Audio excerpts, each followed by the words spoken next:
If momentum p, area a and time t are taken be the fundamental quantities, then the dimensional formula for the energy. Energy की dimension बतानी है। देखिए अगर इसमें ये बोला कि मोमेंटम, एरिया और टाइम को अगर फंडामेंटल मान लें, यार एनर्जी को क्या लिख सकते हो बताइए आप? एनर्जी को एम की मोमेंटम में पहले तो बोल दिया इसने मोमेंटम, तो यहाँ पे मोमेंटम की पावर एक्स लिख दो, फिर क्या लिख रखा है एरिया, एरिया की पावर क्या लिख दोगे वाई, फिर बताइए टाइम, टाइम की पावर क्या लिख दोगे यहाँ पे जेड।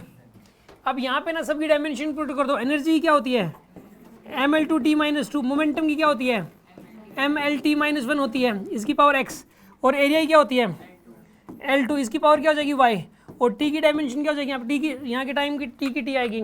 इससे अभी तक हमारा ये रिवाइज हो गया कि एनर्जी की M L two T minus two होती है, बस इस बात की रिवीजन होगी।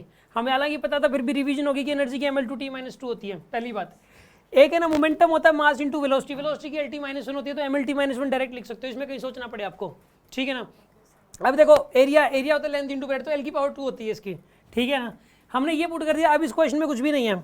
अब इस क्वेश्चन के अंदर आप एक काम करो, अभी उसके बाद लिखोगे आप M L two T minus two is equals to, क्या लिखोगे बताइए आप यहाँ पे एम की पावर एक्स, और एल की पावर बताइए एक्स प्लस टू वाई, और टी की पावर बताइए क्या आएगी यहाँ पे minus X plus minus X plus का जेड आएगा। अब इसको इक्वेट कर दो एक्स की, यहाँ पे तो एक्स को इक्वेट कर दो किसके साथ वन के साथ, और एक्स प्लस टू वाई को इक्वेट करोगे किसके साथ टू के साथ, और माइनस एक्स प्लस जेड की value minus X plus Z को इक्वेट करोगे माइनस टू के साथ।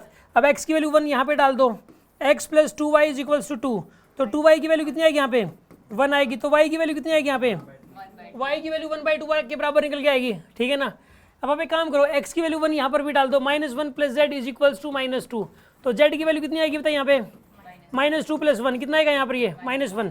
तो इस प्रकार एक्स की वैल्यू आ गई, वाई की वैल्यू आ गई आपके पास, और जेड की वैल्यू आ गई आपके पास। यहाँ पुट कर दो, देखो किसमें आंसर आता है पी की पावर एक्स है, पी की पावर वन, पी की पावर वन देखो किसमें है बताइए, इसमें नहीं है, इसमें नहीं है।